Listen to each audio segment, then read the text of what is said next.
today's sermon can be read a couple of ways. I can say, love and beloved. Or if you separate that second word, I can say love and be loved. Now, I'm going to ask you to help me with a little intro to this message. And it's from a song that many of us may have learned years and years ago when we were going to Sunday school or vacation Bible school or a camp. And it starts like this. There is a name I love to hear. I love to sing its words. It sounds like music in my ear. The sweetest name on earth. Sing it with me. Oh, how I love Jesus. Oh, how I love Jesus. Oh, how I love Jesus.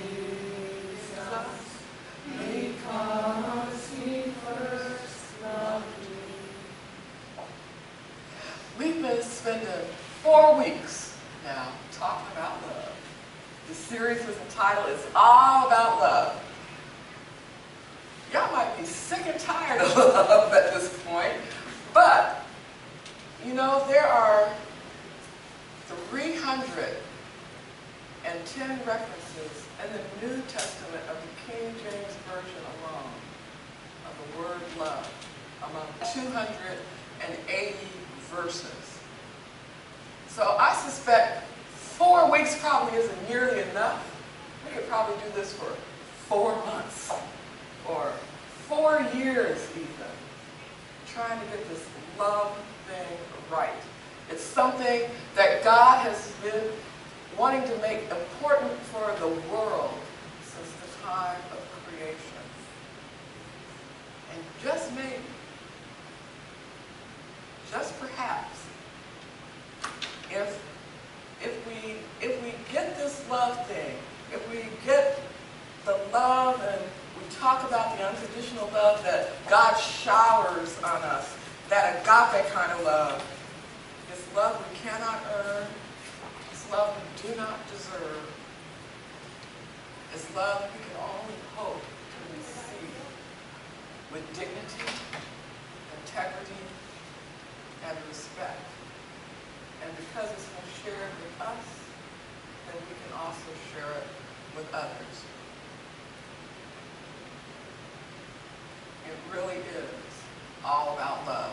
Now here are some other scriptures, and I was going to ask you all to help me with this part, but when I talked to one of my close preacher friend advisors, I said, Danita, don't do that. Don't give them the next cards. Don't ask them to stand up. Don't ask them to read them. Just go ahead and read the scriptures. They'll get it. And this first passage, there are 5 of them, comes from Leviticus, back in the Hebrew scriptures, the Old Testament, Leviticus 19:18. And it says, do not, where did it go? Do not seek revenge or bear a grudge against anyone among your people, but love your neighbor as yourself. I am the Lord. Straight from God. Number 2 is found in Deuteronomy, the 6th chapter, the 5th verse. Love the Lord your God with all your heart and with all your soul and with all your strength. Number 3 moves to the New Testament, Matthew 5, 44 through 45. But I tell you, love your enemies and pray for those who persecute you, that you may be children of your Father in heaven. He causes the sun to rise on the evil and the good, and sends rain on the righteous and the unrighteous. Number 4, also from Matthew, but this time from the 22nd chapter, 37 through 39. Jesus replied, love the Lord your God with all your heart, and all your soul, and all your mind. first and greatest commandment. And the second is, like it, love your neighbor as yourself. And number 5, from John, the gospel we read from earlier, this time in chapter 13, verses 34 to 35. A new command I give to you. Love one another as I have loved you, so you must love one another. By this, everyone will know that you are my disciples if you love one another. It's Jesus talking. Now, when we consider these passages, it becomes abundantly clear that love may be a very slender thing, but it's not an easy thing. Love can be difficult, challenging, and downright hard to do. Love our enemies. Love those who use, abuse, and exploit us. Pray for somebody who's persecuting us. And just so we may need a reminder from the Old Testament, Jesus comes back in the New Testament and says the Shema, which is actually kind of a prayer. It's a prayer. God knows we need divine help, strength, and support to really make this happen, to love God with all that we have, our heart, our mind, our strength, and our neighbors as ourselves. Is it really possible to love someone as much as we love ourselves? That's a tough one. That means doing something for somebody else sometimes before you would do it for yourself. It's a whole lot of love. Yet, if we believe, and we call ourselves Christians, followers of Christ, that with God's help, we should, we can, and we will reflect the God that is not just talked about or that we read about in scriptures, but that has been demonstrated to us. It's a perfect love that we continue to receive to this very day. It's a sacrificial love that God was willing to make. To have his son Jesus live, die, be buried, and rise for our salvation.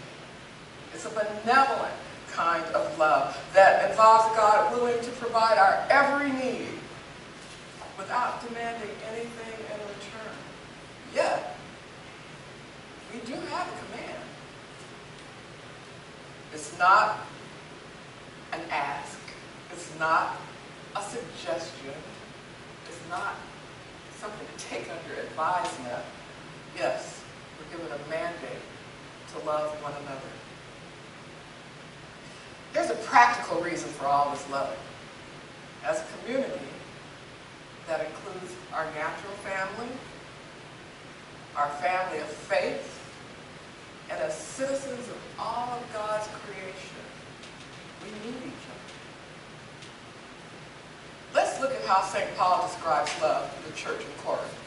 Some refer to this 13th chapter in 1 Corinthians, that first letter of Paul to the Corinthians, the love chapter. It gives us some insight to the nature of love, and this is a paraphrase.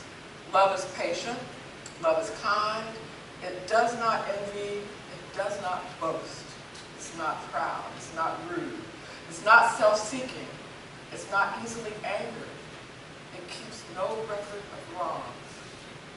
Love does not delight in evil, but rejoices in the truth. It always protects, always trusts, always hopes, always perseveres. Now, earlier I said you're going to help me preach this sermon. This is your opportunity. I'm going to ask some questions. And it's kind of like a test, but it's the best possible test you could ever take. Because I'm going to give you the answers ahead of time. The answers to each of these questions is Jesus. So can you do that for me? Yes. When I ask you questions, will you answer? Yes. Yes. Thank you. Thank you. Who is patient? Jesus. Who is not proud? Jesus. Who's not rude? Jesus. Who's not self-seeking?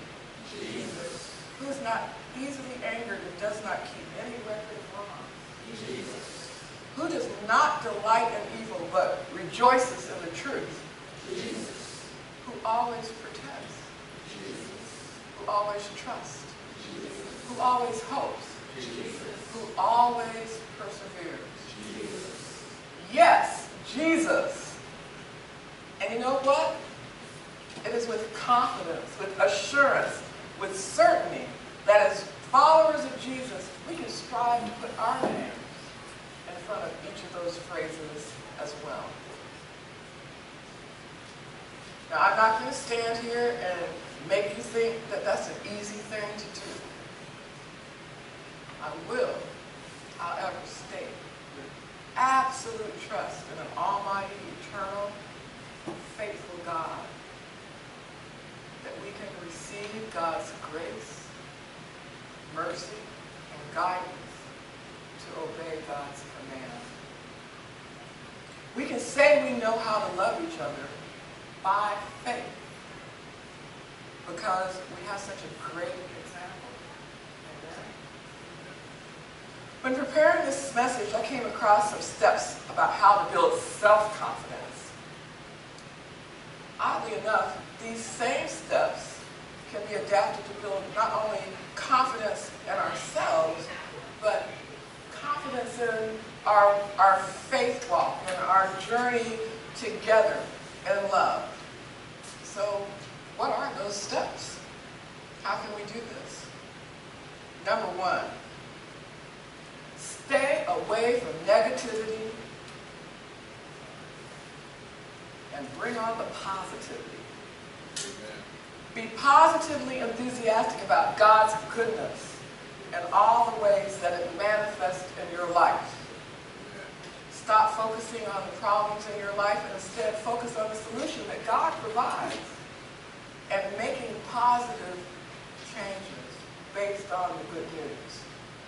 If you don't believe in Jesus, how would you expect anybody else to?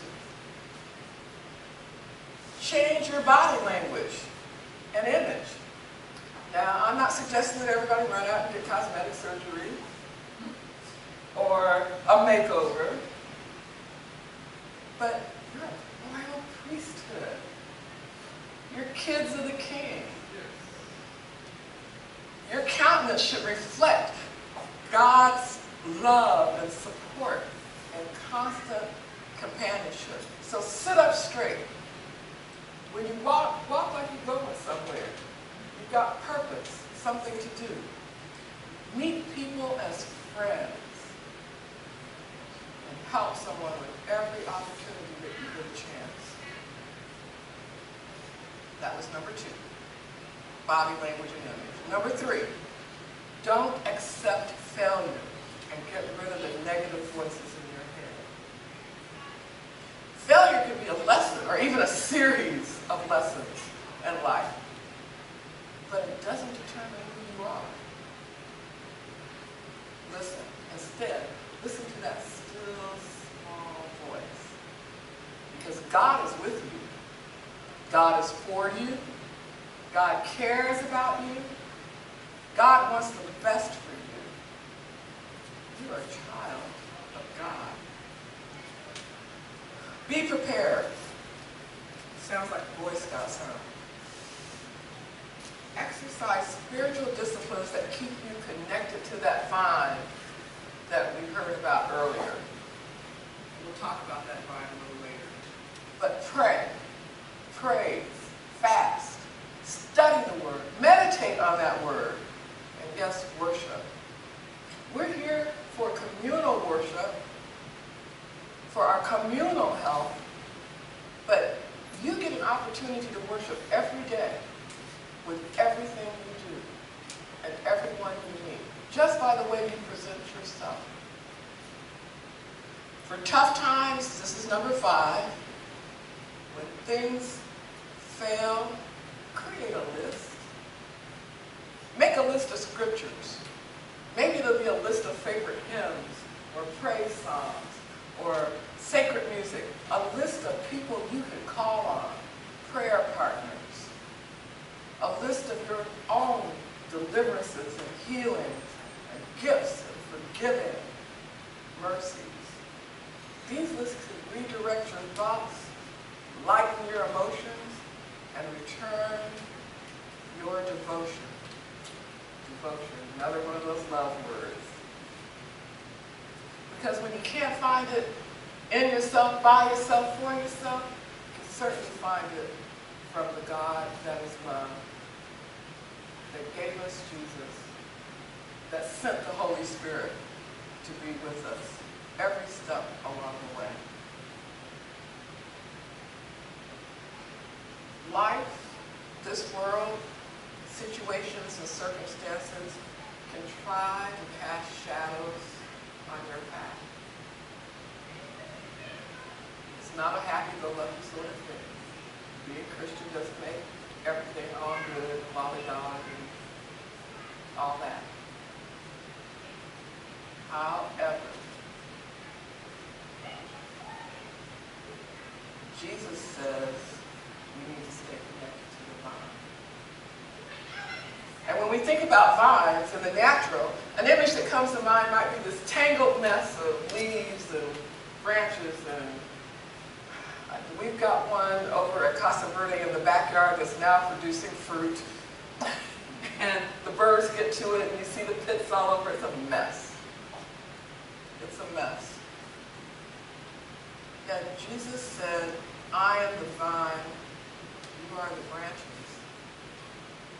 The love that comes from God, the love that comes from Jesus, flows through us, just like a natural vine is rooted in the ground, and it gets its nutrients from air and sunshine and rain, and the soil that keeps it growing all over the place and making fruit that drops and attracts birds and critters to eat. We too are branches and extensions of a vine that's rooted in some rich soil of love. And if we stay connected to that vine, we too have access not only to that love to take care of ourselves, but to create some fruit that can feed others.